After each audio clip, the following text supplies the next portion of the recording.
평안하신지요? 삶의 깊은 통찰을 나누는 시간입니다. 오늘 우리가 함께 묵상할 말씀은 신약 성경의 위대한 사도 바울이 데살로니가 교회에 보낸 두 번째 편지 데살로니가후서 한 장에 담긴 그의 간절한 기도입니다.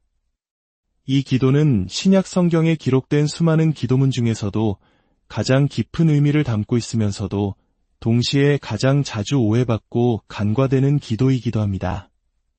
그 이유는 이 기도에 담긴 표현들이 오늘날 우리에게는 다소 낯설고 그 의미를 온전히 이해하기가 쉽지 않기 때문일 것입니다. 하지만 이 기도는 마지막 시대를 살아가는 우리에게, 특히 고난과 핍박 속에서 믿음을 지켜야 하는 성도들에게 하나님께서 주시는 특별한 지혜와 능력을 담고 있습니다. 오늘 이 귀한 말씀을 나누기 전에 혹 이 말씀이 필요할지 모를 누군가에게 여러분이 공유를 통해 작은 빛을 전해주신다면 하나님의 은혜가 더욱 풍성해질 것입니다.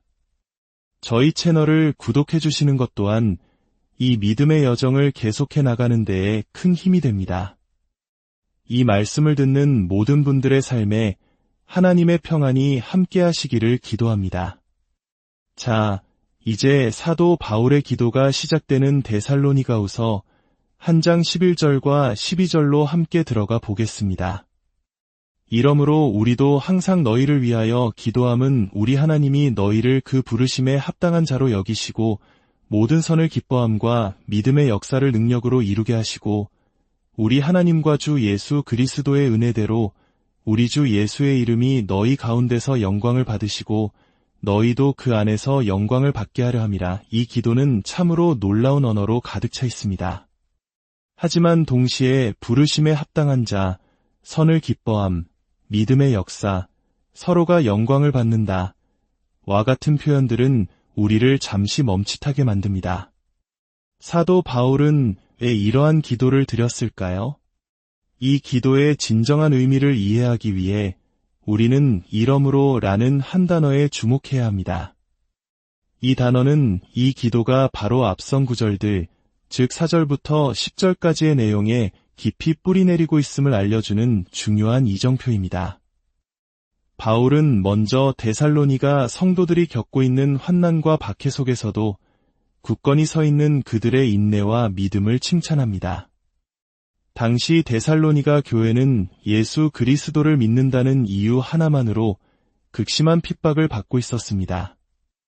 이는 마치 우리 한국의 믿음의 선배들이 일제강점기와 6.25 전쟁의 잿더미 속에서도 신앙을 지켜냈던 그 강인함을 엿보는 듯합니다. 바울은 바로 이 박해 속에서의 인내가 하나님의 공의로운 심판의 표라고 선언합니다. 여기서 심판이라는 단어는 벌을 내린다는 의미가 아닙니다. 오히려 하나님의 지혜로운 결정, 그분의 선하신 이끄심과 판단을 의미합니다. 즉, 우리가 겪는 고난이 하나님께서 우리를 버리셨다는 증거가 아니라 오히려 그분의 선한 리더십이 우리 삶 가운데 일하고 있다는 명백한 증거라는 것입니다. 이것은 세상의 관점과는 완전히 반대되는 시각입니다. 세상은 고난을 불행과 실패의 상징으로 여기지만 성경은 고난이 우리를 연단하여 더 큰 영광으로 나아가게 하는 하나님의 손길이라고 말합니다. 마치 운동선수가 근육을 키우기 위해 힘든 훈련을 감당하듯 하나님께서는 고난이라는 환경을 통해 우리의 영적 근육을 단련시키십니다. 압력 속에서 우리가 날마다 하나님을 의지하고 그분의 선하심을 신뢰하기로 결단할 때 우리의 내면은 조금씩 변화되고 정금같이 단련되는 것입니다. 바울은 이 하나님의 선한 리더십, 즉 공의로운 심판이 세 가지 명백한 증거를 통해 나타난다고 설명합니다. 첫 번째 증거는 그 고난이 결국 우리를 하나님 나라에 합당한 자로 만들어준다는 것입니다. 고난을 통과하며 우리는 세상적인 가치관에서 벗어나 오직 하나님만을 의지하게 됩니다. 이 과정을 통해 우리의 믿음은 더욱 순수해지고 우리는 하나님 나라의 백성다운 모습으로 빚어져 갑니다. 여기서 합당하다는 것은 구원을 얻을 자격이 있다는 뜻이 결코 아닙니다. 구원은 오직 예수 그리스도의 십자가 공로를 믿음으로 받는 전적인 은혜의 선물입니다. 여기서의 합당함은 이미 구원받은 자녀로서 그 받은 은혜에 어울리는 삶, 그 나라에 걸맞은 성품을 갖추게 됨을 의미합니다. 두 번째 증거는 하나님께서 환난을 주는 자들에게는 환난으로, 우리에게는 안식으로 갚으시는 것이 공의롭다는 믿음입니다. 이것은 우리에게 복수심을 가지라는 말이 아닙니다. 오히려 모든 심판은 하나님께 속했으니 우리는 보복하려는 마음을 내려놓고 오직 하나님의 공의를 신뢰하라는 메시지입니다. 이 세상에 정의가 없는 것처럼 보일지라도 마지막 날에 하나님께서 모든 것을 바로잡으실 것이라는 믿음은 우리가 악을 악으로 갚지 않고 선으로 이길 수 있는 힘을 줍니다. 세 번째 증거는 이 모든 고난의 끝에 우리에게 완전한 안식과 회복이 주어진다는 약속입니다. 주님께서 다시 오시는 그 영광의 날, 우리는 모든 눈물을 닦아주시고 우리가 잃었던 모든 것을 온전히 회복시켜주시는 그분의 품 안에서 영원한 안식을 누리게 될 것입니다. 바울은 데살로니가 성도들이 바로 이 세 가지 진리 위에 굳게 서 있기를 바랐습니다. 고난이 하나님의 선한 이끄심의 증거임을 믿고 마지막 날에 있을 완전한 정의와 회복을 소망할 때 그 어떤 핍박도 그들의 믿음을 흔들 수 없기 때문입니다. 이러므로 바로 이러한 배경 속에서 바울의 위대한 기도가 시작되는 것입니다. 그는 이제 이 진리를 믿는 성도들의 삶에 구체적으로 어떤 열매가 맺히기를 기도하고 있습니다. 그의 기도는 네 가지 놀라운 축복으로 이어집니다.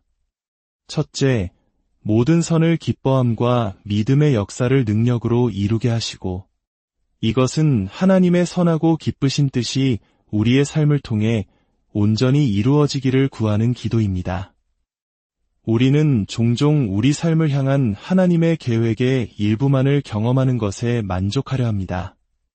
하지만 바울은 우리가 하나님의 모든 약속을 붙잡고 하나님께서 우리 각자에게 예비하신 모든 선한 일을 이루기를 기도합니다.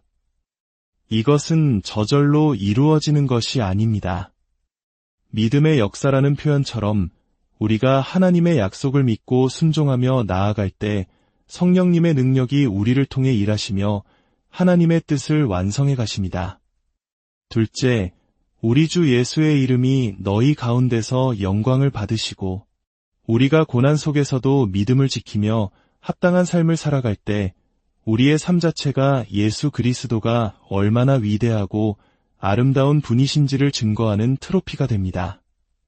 세상 사람들은 압박 속에서도 흔들리지 않는 우리의 모습을 보며 우리가 믿는 예수님은 과연 누구이신가 궁금해하게 될 것입니다.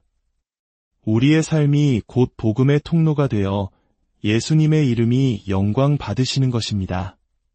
셋째, 너희도 그 안에서 영광을 받게 하려 함이라. 이것은 참으로 놀라운 약속입니다. 우리가 예수님을 영화롭게 할 뿐만 아니라 우리 또한 그분 안에서 영광스럽게 된다는 것입니다. 지금 우리가 겪는 고난 속에서 영광의 성령께서 우리 위에 머무시며 우리를 붙드십니다.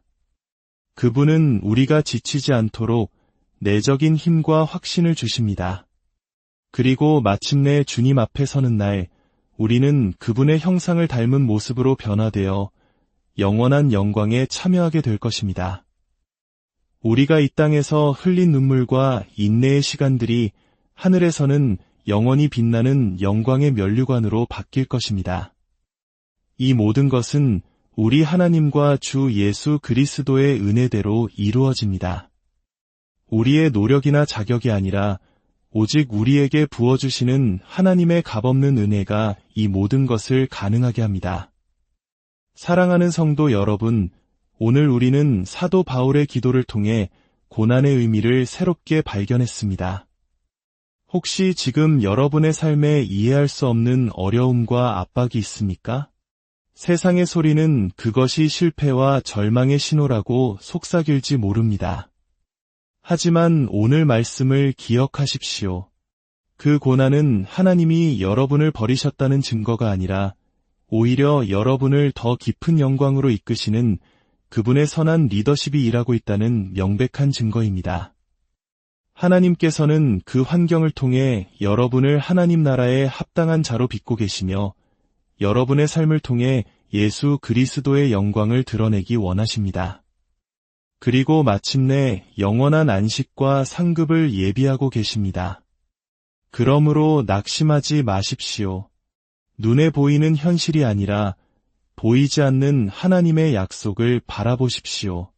고난이 가볍고 순간적인 것임에 반해 우리에게 이루어질 영광은 지극히 크고 영원하다는 사도 바울의 고백이 오늘 우리의 고백이 되기를 소망합니다. 이제 함께 기도하겠습니다.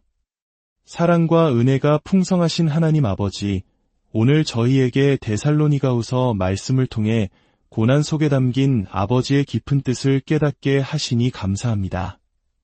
세상의 시각으로는 이해할 수 없는 고통의 시간들이 실은 우리를 연단하시고 하나님 나라에 합당한 자로 빚어가시는 아버지의 선한 손길임을 믿습니다.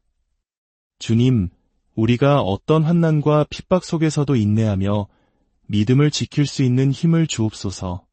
우리를 향한 하나님의 선한 리더십을 온전히 신뢰하게 하시고 마지막 날에 있을 완전한 회복과 영광을 소망하며 오늘을 살아가게 하옵소서. 우리 각자의 삶을 통해 하나님의 모든 선하고 기쁘신 뜻이 이루어지게 하시고 능력으로 믿음의 역사를 감당하게 하옵소서.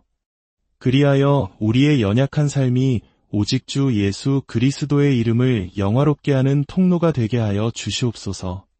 이 말씀을 듣는 모든 성도님들의 가정과 일터, 그리고 자녀들의 삶 위에 영광의 성령께서 친히 임재하여 주시고 몸과 마음이 아픈 이들을 치유하여 주시며 지쳐있는 영혼들에게 새 힘과 용기를 부어주시옵소서. 우리 주 예수 그리스도의 은혜와 평강이 이 말씀을 듣는 모든 분들의 삶에 영원토록 충만하기를 간절히 기도합니다. 예수님의 이름으로 기도드립니다.